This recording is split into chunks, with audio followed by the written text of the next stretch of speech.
Hello ನಮಸ್ತೆ ಮಲೆನಾಡು ಹುಡುಗಿ ಬಿಂದು ಯೂಟ್ಯೂಬ್ ಚಾನಲ್ಗೆ ನಿಮ್ಮೆಲ್ಲರಿಗೂ ಸ್ವಾಗತ ಸುಸ್ವಾಗತ. ಇವತ್ತಿನ ವಿಡಿಯೋದಲ್ಲಿ ಏನ್ ತೋರಿಸ್ತಾ ಇದ್ದೀನಿ ಅಂದ್ರೆ ಗ್ಲಾಡಿಯಸ್ ಬಲ್ಬ್ ಅನ್ನ ಯಾವ ರೀತಿಯಾಗಿ ನಡೆದು ಅನ್ಕೊಂಡು ಗಾರ್ಡನ್ ನ ಇಷ್ಟ ಪಡೋರಿಗಂತೂ ಯಾವ ಯಾವ ರೀತಿ ಹೂವಿನ ಗಿಡ ಸಿಗುತ್ತೆ ಅಂತ ಕಾಯ್ತಾ ಇರ್ತಾರೆ. ಹೊಸ ಗಿಡನ ತಂದು ಹಾಕೊಂಡ ತಕ್ಷಣ ಅದ್ರಲ್ಲಿ ಯಾವ ಕಲರ್ ಹೂ ಬಿಡುತ್ತೋ ಅನ್ನೋ ಒಂದು ಖುಷಿ ಕುತೂಹಲ ತುಂಬಾನೇ ಇರುತ್ತೆ. ಅದೇ ರೀತಿ ನಾನು ಈ ಸಲ ಗ್ಲಾಡಿಯಸ್ ಗಿಡನ ಕೂಡ ನನ್ನ ಗಾರ್ಡನ್ ಅಲ್ಲಿ ಆಡ್ ಮಾಡ್ತೀನಿ. ಇದು ಕೂಡ ನನ್ನ ಹತ್ರ ಇತ್ತು ಕಳೆದ ಬಾರಿ, ಆದ್ರೆ ಅದ್ರಲ್ಲಿ ರೆಡ್ ಕಲರ್ ಮಾತ್ರ ಇತ್ತು, ಆದ್ರೆ ಬೇರೆ ಯಾವ ಕಲರ್ ಕೂಡ ಇರ್ಲಿಲ್ಲ. ಈ ಸಲ ನಾನು ಏನ್ ಮಾಡ್ತೀನಿ ಅಂದ್ರೆ ಕಳೆದ ಬಾರಿ ಸಿರ್ಸಿ ಫಲಪುಷ್ಪ ಪ್ರದರ್ಶನದ ಒಂದು ವಿಡಿಯೋ ಹಾಕಿದ್ದೆ ನೋಡಿ, ಅಲ್ಲಿ ಹೋದಾಗ ಫಲಪುಷ್ಪ ಪ್ರದರ್ಶನಕ್ಕೆ ಹೋದಾಗ ಅಲ್ಲೊಂದಿಷ್ಟು ಗ್ಲಾಡಿಯಸ್ ನಾನು ಗಡ್ಡೆನ ಕಲೆಕ್ಟ್ ಮಾಡ್ಕೊಂಡ್ ಬಂದು ಇಟ್ಕೊಂಡಿದ್ದೆ. ಈಗ ಮಳೆ ಶುರು ಆಗಿದೆಯಲ್ಲ, ಅದಕ್ಕೋಸ್ಕರ ಇವಾಗ ಅದನ್ನ ನಟ್ಕೊಂಡ್ರೆ ಈಗ ಮಳೆಗಾಲದಲ್ಲಿ ಅದು ತುಂಬಾನೇ ಚೆನ್ನಾಗಿ ಬೆಳೆಯುತ್ತೆ, ಹೂ ಬಿಡುತ್ತೆ ಅನ್ನೋ ಕಾರಣಕ್ಕೋಸ್ಕರ. ಮಳೆಗಾಲದಲ್ಲಿ ಅಲ್ಲ ಅಂತ ಆದ್ರೆ ನೀವು ಬೇರೆ ಯಾವಾಗ ನಡ್ಬೋದು ಅಂದ್ರೆ ಚಳಿಗಾಲದಲ್ಲಿ ಕೂಡ ಇದನ್ನ ನಟ್ಕೊಂಡು ಚೆನ್ನಾಗಿ ಆರೈಕೆ ಮಾಡಿದ್ರೆ ಚಳಿಗಾಲದಲ್ಲಿ ಕೂಡ ಇದು ಹೂ ಬಿಡುತ್ತೆ. ಟೋಟಲ್ ಆಗಿ ಹೇಳ್ಬೇಕು ಅಂದ್ರೆ ಈ ಗ್ಲಾಡಿಯಸ್ಗೆ ತಂಪಾಗಿರುವಂತ ವೆದರ್ ಇದ್ರೆ ತುಂಬಾ ಚೆನ್ನಾಗಿ ಹೂ ಬಿಡುತ್ತೆ. ಇದಕ್ಕೆ ಕೂಡ ಅಷ್ಟೇ ವೆಲ್ ಡ್ರೈನ್ ಆಗಿರುವಂತ ಸಾಯಿಲ್ ಮಿಕ್ಸ್ಚರ್ ಬೇಕಾಗುತ್ತೆ. ನಾನು ನಾರ್ಮಲಿ ಎಲ್ಲಾ ಗಿಡಕ್ಕೂ ಒಂದೇ ರೀತಿಯಾದಂತ ಸಾಯಿಲ್ ಮಿಕ್ಸ್ಚರ್ ನ ಹಾಕೋದು, ಯಾವುದೇ ಬೇರೆ ರೀತಿಯಾದಂತ ಸಾಯಿಲ್ ಮಿಕ್ಸ್ಚರ್ ನ ಹಾಕೋದಿಲ್ಲ.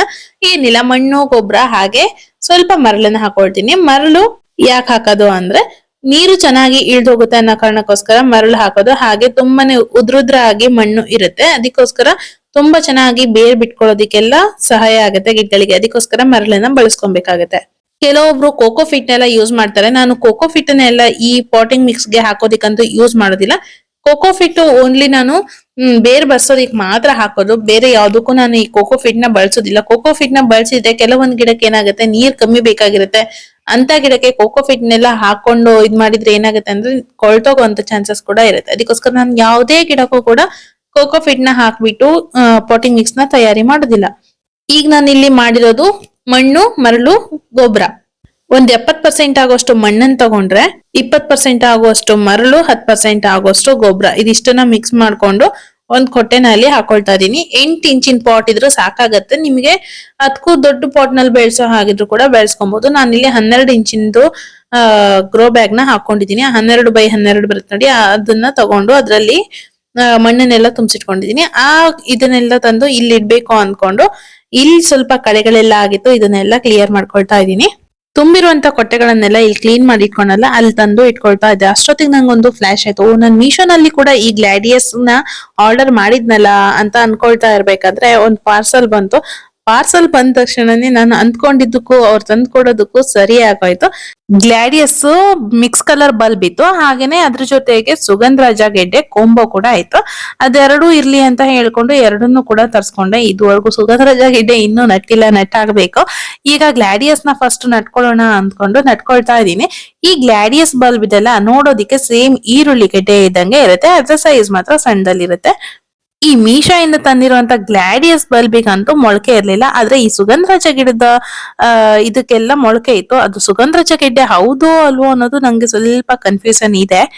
ಈಗ ಮೀಶೋ ಇಂದ ತಂದಿರೋದು ಹಾಗೆ ನನ್ನ ಹತ್ರ ಇರುವಂತ ಗಡ್ಡೆ ಹಾಗೆ ಫಲಪುಷ್ಪ ಪ್ರದರ್ಶನದಿಂದ ತಂದಿರುವಂತ ಗಡ್ಡೆ ಯಾವ್ದ್ಯಾವ್ದು ಅಂತ ಕನ್ಫ್ಯೂಷನ್ ಆಗ್ಬಾರ್ದು ಅಂತ ಹೇಳ್ಕೊಂಡು ನಾನು ಗ್ರೋ ಬ್ಯಾಗ್ ನಲ್ಲಿ ಇವಾಗ ಮೀಶೋ ಅಂತ ಬರ್ಕೊಳ್ತಾ ಇದ್ದೀನಿ. 2 ಗ್ರೋ ಬ್ಯಾಗ್ ನಲ್ಲಿ ನಾನು ಈ ಮೀಶೋ ಇಂದ ತಂದಿರುವಂತ ಗಡ್ಡೆಗಳನ್ನ ಹಾಕೊಂಡಿದೀನಿ. ಈ ಗಡ್ಡೆಗಳನ್ನ ನಡೋದು ಹೇಗೆ ಅಂದ್ರೆ ಸ್ವಲ್ಪ ಮಣ್ಣನ್ನ ತೆಗೆದು ಬಿಟ್ಟು ಅದ್ರ ಮೇಲ್ಗಡೆ ಮಣ್ಣನ್ನ ಮುಚ್ಚಬೇಕು. ಫುಲ್ ಅದು ಅಡಿಗಡೆ ಹೋಗೋ ತನಕ ಹಾಕ್ಬಿಡಿ ಗಡ್ಡೆನ. ಗಡ್ಡೆದು ಮೇಲ್ಗಡೆ ತುದಿ ಭಾಗ ಇರತ್ ನೋಡಿ, ಅಂದ್ರೆ ಇವಾಗ ನೀರುಳ್ಳಿಗೆ ಮೇಲ್ಗಡೆ ಜುಟ್ಟೆಲ್ಲ ಇರತ್ ನೋಡಿ, ಆ ರೀತಿ ಜುಟ್ಟನ್ನ ಸ್ವಲ್ಪ ಮೇಲ್ಗಡೆ ಭಾಗದಲ್ಲಿ ಬಿಡ್ಬೇಕಾಗುತ್ತೆ. ಆ ರೀತಿ ಬಿಟ್ಟಾಗ ಏನಾಗುತ್ತೆ ಅಂದ್ರೆ ಅದು ಮೊಳಕೆ ಹೊಡೆದು ಮೇಲ್ಗಡೆ ಬೇಗನೆ ಬರುತ್ತೆ. ಮಳೆ ಬಿದ್ದು ಬಿದ್ದು ಏನಾಗುತ್ತೆ ಹೋಗ್ತಾ ಹೋಗ್ತಾ ಅಂದ್ರೆ ಗಡ್ಡೆಗಳೆಲ್ಲ ಮೇಲಕ್ ಕಾಣಕ್ ಶುರು ಆಗಿ ಮಣ್ಣೆಲ್ಲ ಕೆಳಗಡೆ ಹೋಗೋದಿಕ್ ಶುರು ಆಗತ್ತೆ. ಆ ಗಿಡ ಮೇಲ್ ಬಂದ್ರ ಮೇಲ್ ಬೇಕಾದ್ರೆ ನೀವು ಮತ್ತೊಂದ್ ಸ್ವಲ್ಪ ಮಣ್ಣನ್ನ ಅದಕ್ಕೆ ಬೇಕಾದ್ರೆ ಕೊಡ್ಬೋದು. ಆದ್ರೆ ಗಡ್ಡೆಗಳನ್ನ ನಡ್ಬೇಕಾದ್ರೇನೆ ನೀವು ಅಡಿಗಡೆ ಹಾಕಿದ್ರೆ ಒಂದೊಂದ್ಸಲ ಏನಾಗುತ್ತೆ ಅಂದ್ರೆ ನೀರ್ ಜಾಸ್ತಿ ಆಗಿ ಕೊಳಿಯುವಂತ ಚಾನ್ಸಸ್ ಇರುತ್ತೆ. ಗಡ್ಡೆ ಸ್ವಲ್ಪ ಮೇಲ್ಗಡೆನೆ ಇದ್ರೆ ಬೇಗ ಬೇರ್ ಕೂಡ ಕೊಡುತ್ತೆ. ಇದ್ ನೋಡಿ ನನ್ನ ಹತ್ರ ಕಳೆದ ಬಾರಿ ಇದ್ದಿರುವಂತಹ ಗಿಡ ಗ್ಲಾಡಿಯಸ್ ಗಿಡ ಇದು ಯಾವ ಕಲರ್ ಅನ್ನೋದು ಸರಿಯಾಗಿ ನೆನ್ಪಿಲ್ಲ, ಹೆಚ್ಚಾಗಿ ರೆಡ್ ಕಲರ್. ಒಂದ್ಸಲ ಏನೋ ಹೂ ಬಿಟ್ಟಿದ್ ನೆನ್ಪು ನನಗೆ. ಇವಾಗ ಇಲ್ಲೆಲ್ಲ ತಂದು ಆ ಗ್ಲಾಡಿಯಸ್ ಗಿಡನ ಹಾಕಿದೆ. ಮೊದ್ಲಿಗೆ ಅಲ್ಲೇ ಇತ್ತು ಅದು, ಅಂದ್ರೆ ಇವಾಗ ನಾನು ಎಲ್ಲಿ ನಟ್ಟಿದೀನಿ ನೋಡಿ ಅಲ್ಲೇ ಇತ್ತು ಆ ಗ್ಲಾಡಿಯಸ್ ಗಿಡಗಳು. ನಾನು ಅಲ್ಲಿಂದ ಮತ್ತೆ ಇಲ್ಲಿಗೆ ತಂದು ಹಾಕಿ ತಪ್ಪು ಮಾಡ್ಬಿಟ್ಟೆ. ಅದಕ್ಕೆ ಮತ್ತೆ ಅಲ್ಲೇ ಇರ್ಲಿ ಆ ಗ್ಲಾಡಿಯಸ್ ಗಿಡ ಅಂತ ಹೇಳ್ಕೊಂಡು ಮತ್ತೆ ಅಲ್ಲಿಗೆ ಇವಾಗ ಇದನ್ನ ಶಿಫ್ಟ್ ಮಾಡ್ಕೊಳ್ತಾ ಇದೀನಿ. ಇದನ್ನ ಇವಾಗ ಹೊಗೂರಕ್ಕೆ ಒಂದು ಪಿಕಾಸಿ ಅಂತ ಹೇಳ್ತಾರಲ್ಲ, ಆ ಪಿಕಾಸಿನಲ್ಲಿ ಹೊಗೂರಕ್ಕಿದ್ದು ಗೆಡ್ಡೆ ಡ್ಯಾಮೇಜ್ ಆಗದೆ ಇರೋ ರೀತಿನಲ್ಲಿ ಇಲ್ಲಿ ಕಿತ್ಕೊಳ್ತಾ ಇದೀನಿ. ಈ ಗ್ಲಾಡಿಯಸ್ ಗಿಡ ಆದ್ರೂ ಅಷ್ಟೇ ಇದ್ರಲ್ಲಿ ಹಿಳ್ಳುಗಳು ಸುಮಾರು ಬಂದಿತ್ತು. ಹಾಗೇನೆ ಆ ಕಡೆ ಸುತ್ತಮುತ್ತ ಆಗಿರೋ ಎಲ್ಲಾ ಮರಿಗಳು ಕೂಡ ಅದ್ರದ್ದೇನೆ. ಅದಕ್ಕೋಸ್ಕರ ನಾನು ಸದ್ಯಕ್ಕೆ ಒಂದೇ ಗಿಡ ಸಾಕು ಅಂತ ಹೇಳ್ಕೊಂಡು ಅಲ್ಲಿಂದ ದೊಡ್ಡದಾಗಿರುವಂತ ಒಂದು ಗಿಡನ ತಗೊಂಬಂದೆ. ಅಂದ್ರೆ ಇಲ್ಲಿ ಸಣ್ಣ ಸಣ್ಣದೆಲ್ಲ ಇದೆ ಕೆಲವೊಂದಿಷ್ಟು, ಅದನ್ನೆಲ್ಲ ತಗೊಂಡು ಎಲ್ಲ ತೆಗೆದು ಒಂದೇ ಪಾಟ್ ನಲ್ಲಿ ನಟ್ಕೊಳ್ತಾ ಇದ್ದೀನಿ. ಅದನ್ನೆಲ್ಲ ತಂದ್ಕೊಂಡು ಇದ್ರದ್ದು ಗಡ್ಡೆ ಹಾಗೆ ಅದ್ರ ಹಿಳ್ಳುಗಳೆಲ್ಲ ಜಾಸ್ತಿ ಇರೋದ್ರಿಂದ ಡೈರೆಕ್ಟ್ ಆಗಿ ಹಾಗೆ ಹೊಂಡ ಹೊಡೆದು ನಡೋದಿಕ್ ಆಗಿಲ್ಲ ಈ ಗ್ರೋ ಬ್ಯಾಗ್ ನಲ್ಲಿ.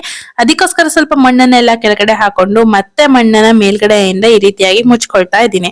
ಈ ಗಿಡಕ್ಕೂ ಕೂಡ ಅಷ್ಟೇನೆ, ಈ ಗಿಡಕ್ಕೂ ಕೂಡ ಕೋಲ್ ಕೊಡ್ಬೇಕಾಗತ್ತೆ. ಯಾಕಂದ್ರೆ ಹೂಗಳು ಇರುತ್ತಲ್ಲ, ಹೂ ಬಿಡ್ಬೇಕಾದ್ರೆ ಒಂದ್ ರೀತಿ ದಂಟಿನ ರೀತಿನಲ್ಲಿ ಮೇಲ್ಗಡೆ ಹೋಗ್ಬಿಟ್ಟು ಆಮೇಲೆ ಹೂ ಬಿಡುತ್ತೆ. ಆದ ಕಾರಣ ಈ ಗಿಡಕ್ಕೂ ಕೂಡ ಕೋಲನ್ನ ಕೊಟ್ಟು ಆಮೇಲೆ ಕಟ್ಟಬೇಕಾಗತ್ತೆ. ಯಾವಾಗ ಹೂ ಬರೋದಕ್ಕೆ ಶುರು ಆಗುತ್ತೆ ನೋಡಿ, ಆ ಟೈಮ್ ನಲ್ಲಿ ಕೊಟ್ಟರು ಸಾಕಾಗತ್ತೆ. ನಾನು ಆ ಟೈಮ್ ನಲ್ಲೇ ಕೊಡ್ತೀನಿ, ಇವಾಗ ಬೇಡ ಅಂತ ಸುಮ್ಮನಾಗಿದ್ದೀನಿ. ಸರಿ, ಇವತ್ತಿನ ವಿಡಿಯೋ ಇಷ್ಟೇನೆ. ನಿಮ್ಗೂ ಕೂಡ ಗ್ಲಾಡಿಯಸ್ ಬೇಕಂದ್ರೆ ಮೀಶೋದಲ್ಲಿ ಆರ್ಡರ್ ಮಾಡಿ ತರಿಸ್ಕೊಡಿ. ಮತ್ತೆ ಯಾವ್ದಾದ್ರು ಹೊಸ ಹಿಡಿದ್ರೆ ಸಿಗ್ತೀನಿ. ಅಲ್ಲಿವರೆಗೂ love you all, bye bye.